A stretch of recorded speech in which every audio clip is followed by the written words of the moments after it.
Good afternoon, everyone. Bryan Post here with Parents in Training, coming to you with the pre-conference interviews for the first annual California Adoption and Trauma and Healing Conference that's going to be happening at the University of California, Davis, November 8th and 9th, 2024. Super excited to have an amazing panel of speakers and experts that are going to be joining us on helping elevate adoptive families and adopted children across California and the whole United States. And today I'm going to be interviewing two such distinguished guests, and that is the Gagnons, Stacey and Darren, two of my dear friends, adoption experts, adoptive parents, a couple individuals I've known for probably going on 12, 13, 14 years, been a while. And they've just done dynamic work in throughout Arizona, throughout Indiana, throughout the U.S. Super excited to have you both join me and talk a little bit about today. It wasn't supposed to be this way. And it's such a good title. And I know it resonates so much with adoptive families that are in the struggle. Why don't you all start by telling us a little bit about who you are and how you came to be in this place? We had two biologic kids, and then we started fostering in around, I think it was 2007. And we spent almost 13 years fostering in Arizona. We worked with medically fragile infants and babies. So we kind of had a niche that suited our family well. And through that process, we adopted 3 from the foster system of Arizona. And then we eventually ended up with a couple international adoptees as well. So we have 7 kids, and through all of those years, we made so many mistakes, and we learned from those mistakes, and we realized that the education that you get when you sign up to be a foster parent is just not adequate, right? I mean, you get through all the training and you feel like you're ready, and then you get your first placement and you realize very quickly you're not ready at all. And honestly, I think that's how we ended up connecting with you, is because when we realized we needed to educate ourselves on how to work with kids with trauma, we found some of your books, and man, they were just so helpful. So I would encourage any foster parent to start with those. I mean, From Fear to Love and Beyond the Consequences. I can't remember the exact title of that one. Just they were very, very helpful. We found, a few other books, and we stumbled our way through. And then in 2017, we started a nonprofit to specifically start educating parents and folks on how to work with kids with trauma, because we just failed over and over again. And so it's so challenging, and it's so hard fostering. The average foster parent just doesn't last too long because of that. And so in the end, that's what led us to that topic of, like, it wasn't supposed to be like this. Well, and then I'll just add on. My name is Stacey, and Darren and I both started out as school teachers. And so, we had this idea in our head of like, well, we already are running a large classroom and we already have 2 children. How hard can it be? And so really it was this reality that we kind of ran into of love just doesn't fix it. And I think that was where we were. So one of the harder things for us is, as we started getting more educated and understanding trauma, we started realizing that the way that we had been taught to parent, the way that we had been trained up to be able to work with kids, was exactly the opposite of what was needed. I personally went back to school and I got licensed with my RN and started working in the world of pediatric mental health, and then found myself headlong working with our inmate population, some trafficking, homelessness, drug addiction, and kind of in that area. And what I saw was this pipeline of children in care or children who have been in the system. We saw this pipeline to incarceration, or a pipeline to addiction, or a pipeline to poverty. And so really, Darren and I have worked really hard in trying to help others understand, like what Darren said, from our mistakes, but help others to understand that we have to parent differently, not harder, when it comes to our kids. I love that. So let me just jump in with something you said there, Stacey. It is very common parents, I think I still hear parents speak it to this day, that love is not enough when it comes to children that adopted children who come from difficult circumstances. Just loving them isn't enough. And I know that both of you to be people of faith. So let me ask you a question. What do you think Jesus's response would be if we said to Jesus, love is not enough when it comes to these children? What do you think his perspective would be? I actually love that you asked that question, Bryan, because I think, okay, first of all, I believe Jesus would say, absolutely, his love is enough. But the way that I personally attached as a child and the way that I came to understand love and how we love our children and all the books that I read on parenting, it was prescribing a way of love and connection that doesn't work. Like it doesn't, you cannot, I guess to me, you cannot just fix something that foundationally has been hurt. So you have to love in a different way and have a different idea of what success would be. And I'd love Darren to answer that because he probably has an even better answer than I do. I thought that was pretty good. I guess I like Stacey, Bryan. I would appreciate that question a lot because we get that from lots of people because you get to the point when you start talking about trauma parenting, it's very defeating. And parents get to the headspace where they just say, like, I don't know that I have what it takes to do this. And so we see disruptions and we see, failed adoptions and all of those things, foster parents that quit. But I think the key to that question is what's on the other side of the enough. Love isn't enough for what? And I think so that's where it comes down to our expectations. And our expectations are that if I love them, they will, whatever you fill in the blank after that, right? If I love them, they will love me back. If I love them, they will not act like, hyperactive and trauma-based responses, survival responses. They won't do those things because I love them. So inherent in your question is our limited ability to love, right? Because our ability to love is not the same as the way Jesus would have been able to love. And so we tend to move into conditional love. And that's a problem because when you love a child who doesn't know how to love and doesn't know how to love back and doesn't know how to receive love, love can be very uncomfortable for them. So I would just say love is the best medicine that we have to give our kids. We don't have anything better than consistent, nurturing love where we see them, we soothe them, we help them to feel safe. We do all of those things. That is exactly what we have to do.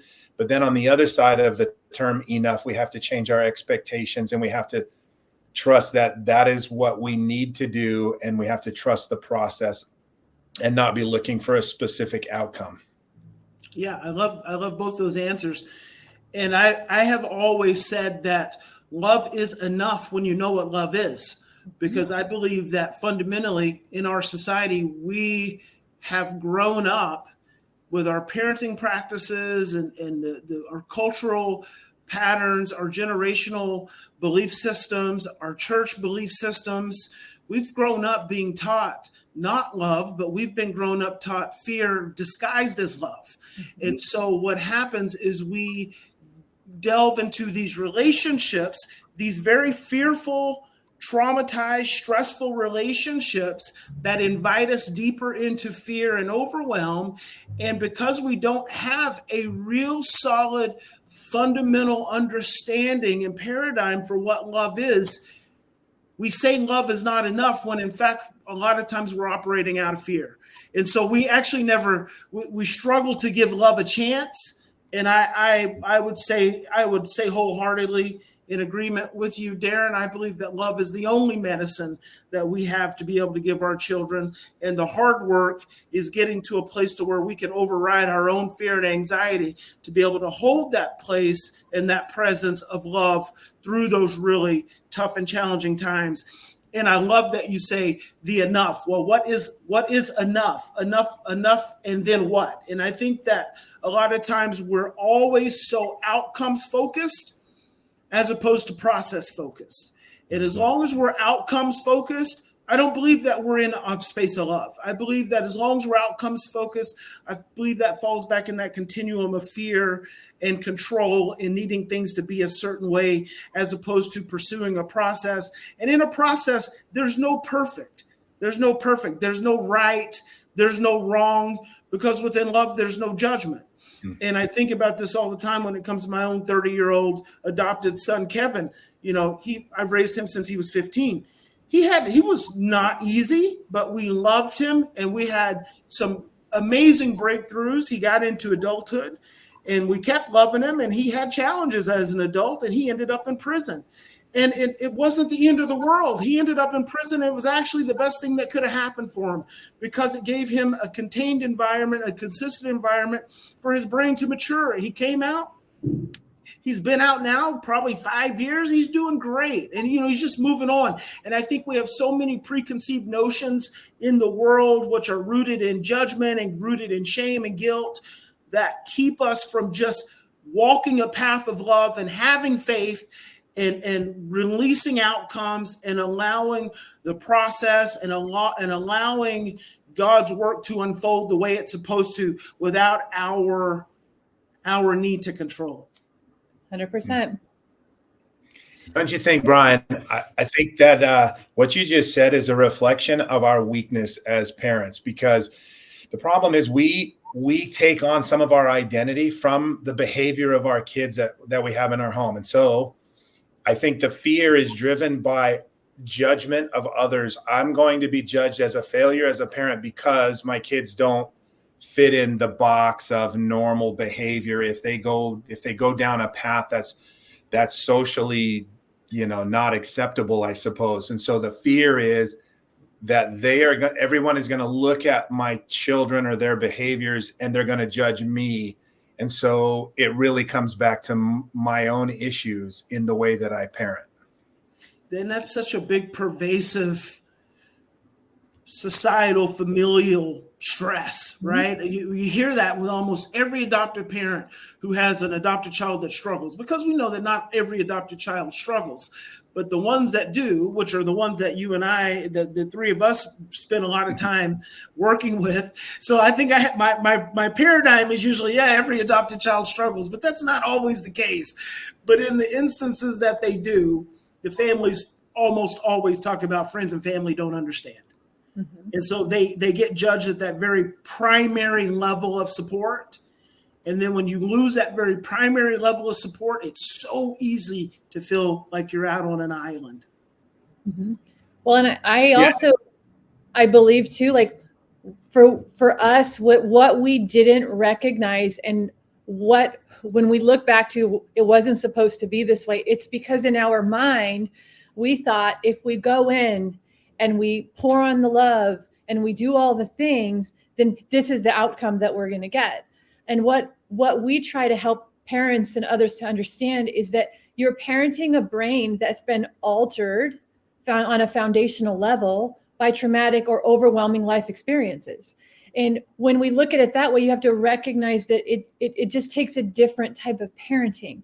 And so some of what you see, and Bryan, you've said this before, as a parent to my biological children who I carried in my womb and I held and I nurtured and I poured my heart and soul into them, and they were safe and seen and soothed, it's pretty hard to screw that up, right? But when you are dealing with a child who's had this higher level of adversity starting in utero, and then they're born and there might be neglect or things happening, that is a brain that is different. And you can't, like, I can do things with my biological kids, and that's what everyone does, and this is how you parent. But those same parenting techniques that everyone uses and thinks are going to be so great for kids, it actually hurts children.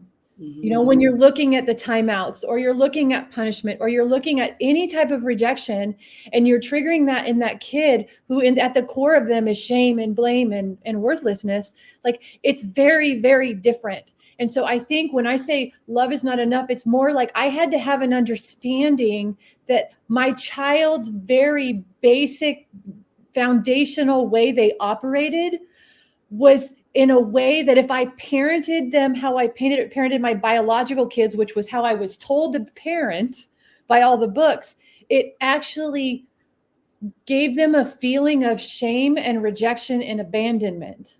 Mm-hmm. Mm-hmm. You want to chime in on that, Darren? Did you have a comment? Well, Bryan, I think you played a huge role in helping us as parents years ago to understand the problem with most parenting strategies is they are based in my own anxiety, my own fear of judgment, which leads me to use really bad tools like fear and shame and guilt to manipulate my kids into looking like they're little angels, because then I look good. And I think if you take that strategy and you try to trauma parent, you're in real trouble, because they can't. It's not that they won't. They can't. They just cannot fit into that box of quote unquote normal, whatever we want to say, our neurotypical biologic kids might act like, and they shouldn't be expected to. So the worst thing I can do is, out of my own fear of rejection, use those bad tools. And so that's why I really did appreciate in your book, From Fear to Love, right? Like,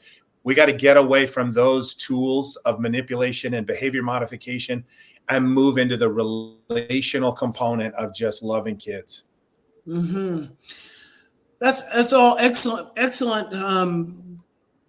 stuff, Stacey and Darren. I mean, I appreciate you all's perspective so much. There are two things. One, I was listening to a YouTuber this morning that I follow, and she got in trouble on YouTube for a while, and this is all political stuff. And I like listening to her because she's so smart. But she said, I just got released from YouTube timeout. And she said, what did I learn? She said, I learned nothing. She said, I was thinking while I was in YouTube timeout, what am I learning? And she said, I'm learning nothing. I'm learning nothing at all. And she said, and that made me think, what is my child learning when I put them in timeout? They're probably not learning anything at all either. So I probably need to start doing something different. And, and I hear everything through a trauma framework. So I'm like, oh, yeah, that's right. That's like mainstream parenting that we just do at every level of our society. It is about controlling and suppressing and trying to change behavior. It's not about it. And then I thought, my head immediately jumped to, well, what if YouTube had done time in with her?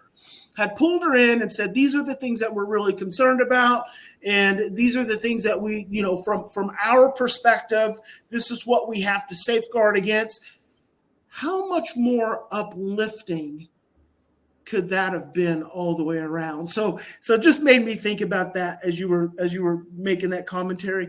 So let me ask a final question, because I think this is going to take us to the end of our interview. The two of you have adopted children with some very unique special needs. You've got domestic and international adopted children. How did you not give up when it got really tough? And I want to preface that by saying that giving up doesn't mean that your child goes to residential. Giving up doesn't mean that your child goes to respite. Giving up means relinquishing the adoption. That's what for me, that's what giving up means. And sometimes that doesn't even have to mean giving up if you are able to support the child through a transition into a more regulated environment, and you can stay involved and stay connected. But I think giving up for me implies just quitting. How did the two of you navigate that when things were really tough?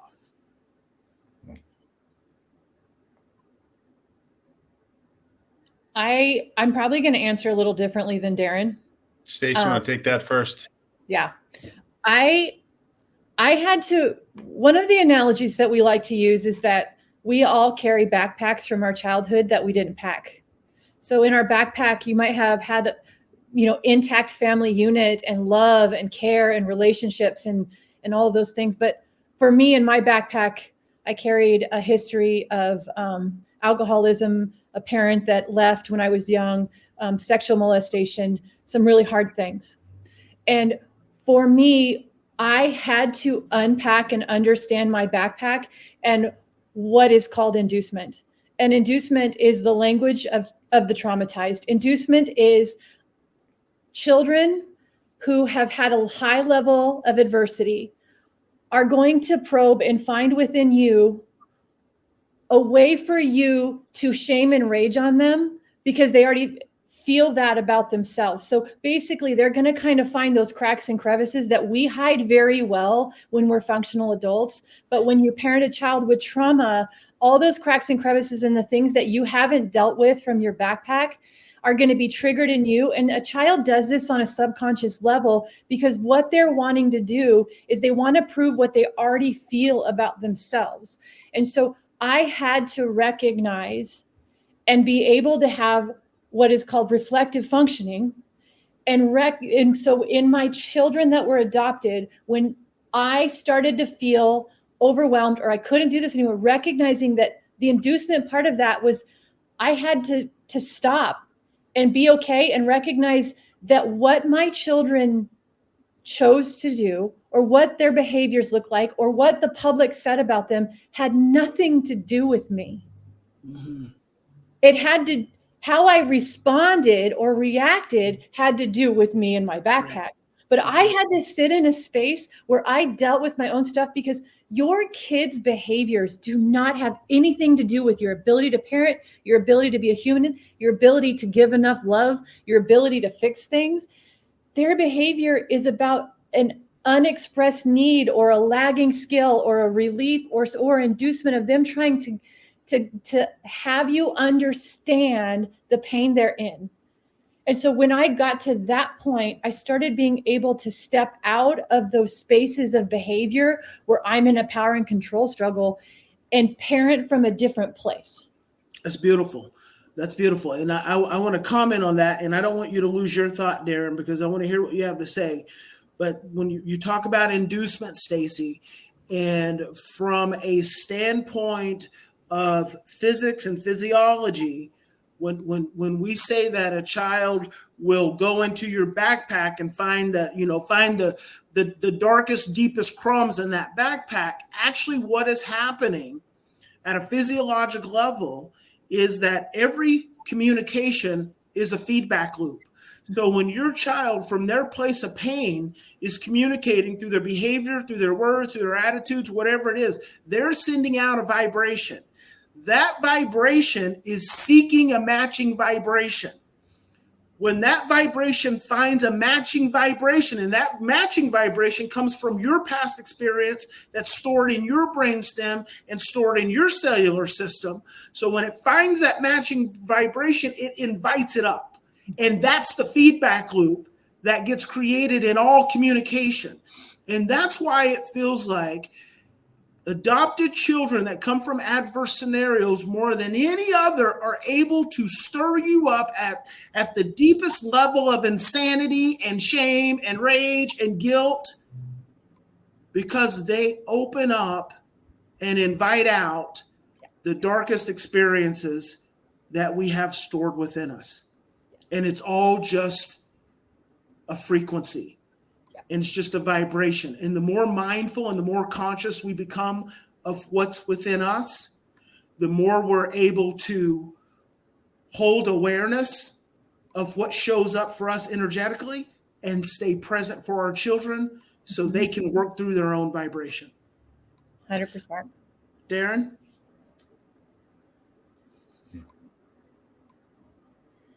Man, such a great conversation. Just listening from my perspective. So I think when Stacey and I first started, we were fortunate enough to just have a lot of really hard medical things to deal with. And it's really interesting going through, like there were 2 years in our home when we were fostering where we had 10 children under the age of 10. And so it was like a trial by fire, but it was sort of like you could compartmentalize the issues because most of the issues, we're dealing with babies and toddlers and young kids. And so most of the issues we dealt with were like medical issues. We were in and out of the hospital on a pretty much daily basis with kids. And so you just like, I think Stacey and I developed some resilience through that process. Like we learned how to handle some hard things, but truly, and I know, you know, some of our story, it got much harder when our kids moved into the teenage years, and all of a sudden you're dealing with emotional issues and psychological distress, and you're dealing with really dangerous and unsafe behaviors. It gets exponentially harder at times. And we sometimes like to use the analogy that when you trauma parent, you are like a punching bag. And I have a picture of an old leather punching bag hanging in a gym. And I put the word trauma parent on that punching bag because it's sort of a metaphor for what it's like when you work with kids that have a trauma background, and you sign up as an adult, a foster parent, adoptive parent, to be that emotional punching bag for a while. And you got to appreciate that you're going to take your licks, right? The kids are going to throw things at you, and you to take the approach. Maybe it's not a good analogy for everybody, but it helps me just stay hanging on that hook. Just take your licks, and eventually those kids are going to get tired of throwing those blows, and they're going to realize you're not going anywhere. And I think that's a real key for Stacey and I. Was we just decided we were never going to give up on a kid. And we were never going to turn our back on them, and we were never going to quit, no matter how hard it got. And like you know, that means loving our kids when they go to jail. It means loving our kids when they're in residential treatment. It means loving our kids when they don't feel lovable and they're not loving us back. So I don't know. You know, thank the Lord he's given us the ability to do it, but it is certainly challenging. Beautiful.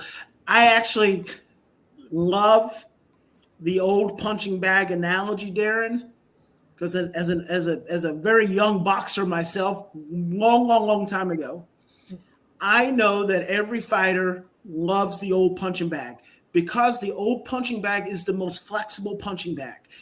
And it's flexible and it doesn't move. Because it's flexible, it doesn't bounce around everywhere. So you can hit it and it flexes and it's got a different feel. And it's old because it's battered, because it's been worn, but it's there and everyone loves it because of that flexibility and because it's consistent and because it's solid. So I actually love the analogy. And you're right. Eventually, every boxer gets tired of punching that punching bag and they always want to come back to it. I think right there, Darren, Bryan just called this old. I think that was what I just got from that. About that. We just have to own it. We're just a few old punching bags. That's all right. there is to it. Hey, I love you guys. Thank you so much for spending the time.